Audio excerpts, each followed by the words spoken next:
All right, real talk. We didn't leave Canada because we hated it. We left because we loved our kids way too much to stay. By the end of this video, you'll understand exactly why we're not raising our kids in Canada anymore and what we found in Vietnam that changed everything. And stick around because I'll also share how my love for Canada hasn't disappeared. The future I used to see there is not the same anymore. Okay, I'm Hmong Canadian, now living in Danang, Vietnam, with my husband and two kids. My parents were the first in our family to come to Canada over 40 years ago. So while I'm not sure which generation that technically makes me, I do know this. I grew up in Canada. I loved Canada. I love the fall leaves, the Christmas lights, snowball fights, all four seasons, even if winter felt way too long. That was my childhood. But something changed. The country I love, the country I believed had so much offer started to feel unfamiliar, and when I looked at my kids, the future I imagined for them back home, I realized I couldn't raise them in a system I no longer trusted. So we made a bold choice. We sold everything, packed our lives into a few suitcases, and left to build a slower, more intentional life abroad. One where we could redefine home, create income, and educate beyond the system. Now, we homeschool our kids in Vietnam while running a digital business, and this is our story of why we left. The Canada I love isn't Canada I see today. Let's start here, because I'm not someone who left Canada out of hate or bitterness. I was raised in Canada. I have beautiful memories of cozy winters, hot chocolate, Canadian Tire runs with my dad and mom, or safety and opportunity. But over the years, especially in the last decade, something shifted. Something felt different. The cost of living skyrocketed. The education system got more rigid and less values aligned. And the sense of freedom, that feeling that anything is possible here, it all started to fade. What once felt like a land of opportunity now feels for many families like a trap. We were working harder, paying more, getting less time, less joy, less alignment. As a parent, that broke my heart. The system isn't broken. It's working exactly as designed. Now let's talk about one of the biggest reasons we left. Education. I know I hear this a lot from everyone that Canadian has good free education, and I am grateful for it. I hear all these pros and cons. I hear lots of different stories. I'm someone who looks at a different point of views. However, people always say the system is broken. But what if it's not? What if it's doing exactly what it's built to do? Modern schooling, especially in North America, was built to train workers during the Industrial Revolution. It was never about raising free thinkers, entrepreneurs, or leaders. It was about control, standardization, and obedience. Think about it. 9 a.m. to 3 every day, bells and lines, sit still, raise your hands, ask to go to the washroom, report cards like job evaluation at trains, compliance, not creativity. And when I look at my daughter, bright, imaginative, full of curiosity, I knew she wasn't meant to be molded into that system. Point 3, a values clash. What are our kids really learning? The other thing no one wants to say out loud, but I'm gonna say and get in trouble for this, but I just want to speak the truth of how I feel about it. School isn't about academics anymore. It's about ideology. And not all of it aligns with our family values, especially now that I'm a Christian. I believe in raising kids with a strong foundation of faith, identity, discernment, and leadership.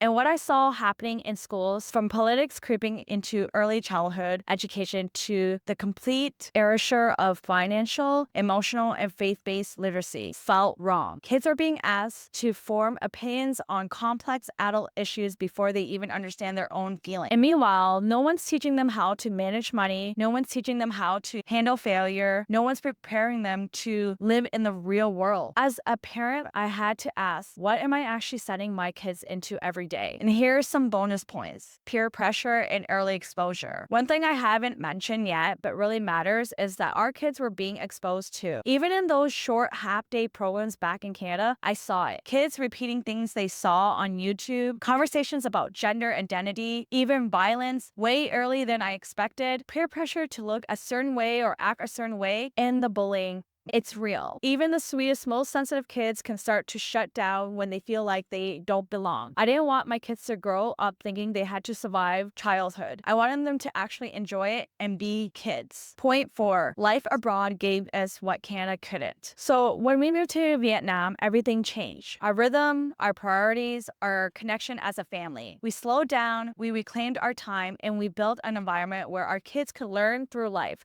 not just through worksheets. So one of my daughters actually hosted her own workshop at age 9, and she also bikes freely through our neighborhood. We have made some friends from all over the world. We have learned through doing, from kids market booths to cooking with dad. They're confident, they're curious, they're thriving without pressure to perform or conform. And every day I wake up grateful that we took that leap. Homeschooling isn't about recreating a class at the dining table. It's about letting kids be kids while we're still learning real things in meaningful ways. Instead of memorizing facts for a test, we go to the market and budget together. We read books on the couch and talk about what it means. Explore cultures, faith, science, and creativity together. And most importantly, we meet them where they are. No, you're behind. No, you need to catch up. Just growth on their own pace with love. People ask, what about socialization? But honestly, my kids are more social now than they were in school. For example, I think when we put my younger one in half-day schools, my little one didn't actually make any close friends. She was just playing and shy, and then she'd just come home and tell that she just played with a bunch of kids. But now my kids actually have really close homeschool friends that they build relationships on, and they know each other's names, and they play, and we invite people to come over to our house, and we go over to other people's houses. It's just a different kind of bond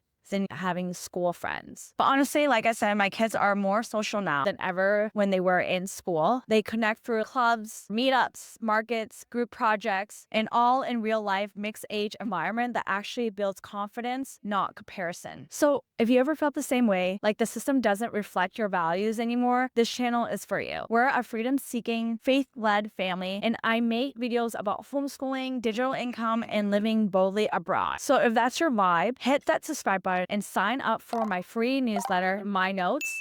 I send out stories and tips to help you build a life that feels right. Now let's keep going because it's not all easy. So point 5, the hardest part was letting go of what thought success looked like. We're told that success looks like a certain way. You go to school, get high marks, you go to university, get a good job, you get a house, kids are in school, and you get a 2-week vacation. And for a while, I tried to follow that script. And inside, I was burnt out and unfulfilled. Worse, I was watching my kids get caught in the same cycle before they even had a chance to choose differently. Leaving wasn't easy, but I had to ask myself, if I keep chasing the normal life, what am I modeling for my kids? Now, they see us building something new. They see us working online, growing slowly, learning through life. They see that it's okay to question the path and create your own. So the moment everything changed, I'll never forget this moment. My daughter was 6. She came home from a half-day school program and said, I feel like I'm behind. I can't keep up. 6 years old. And she was already internalizing that she wasn't enough. That moment shook me because school should never make a child feel less than. Learning should be joyful, and childhood should be a time of growth, not performance. That day, I knew we weren't just leaving something, we were protecting our kids from something. I'll never regret it. So here's a side-by-side life in Canada versus life in Vietnam. Let's do a quick comparison. So in Canada, we have indoor screen-heavy learning versus in Vietnam, outdoors, hands-on education. In Canada, emphasizing on testing and grades. In Vietnam, emphasize on curiosity and application. There's a high cost of living in Canada. In Vietnam, is budget-friendly for families. Value clashes in ideology pressure, faith-friendly, lower pace. Less time together, family-centric daily life. It's not about being better, it's about what's right for your family. And for us, this life just feels more aligned. So saying all that, I still love Canada. I miss fall walks. I miss cozy, snowy days and Christmas lights. I miss the memories, not just of the place, but of who I was and when I believed everything was possible there. But it's changed, and so have I. This isn't about bashing Canada, it's about choosing alignment over assumption. I used to think staying was the responsible thing, but now I know sometimes the boldest thing you can do as a parent is to leave. As a Christian, as a mother, as someone who wants to raise leaders, not just rule followers, we have to leave in order to live the way we believe. And if you ever felt that way, that high quiet voice saying there's something more, I just want you to know you're not alone. If this spoke to you, I'd love for you to be part of our community. Join my notes. It's free. I share honest stories, smart money tips, and resources to help you build a life abroad. And if you want to go deeper, check out my YouTube membership where I answer personal questions and share behind the scenes from my journey. Together, we can grow, glow, and flourish together no matter where you are in the world. And if you want to see how we actually afford this lifestyle while homeschooling and traveling, check out this video right here where I break down exactly how to make money online abroad. Thanks for watching.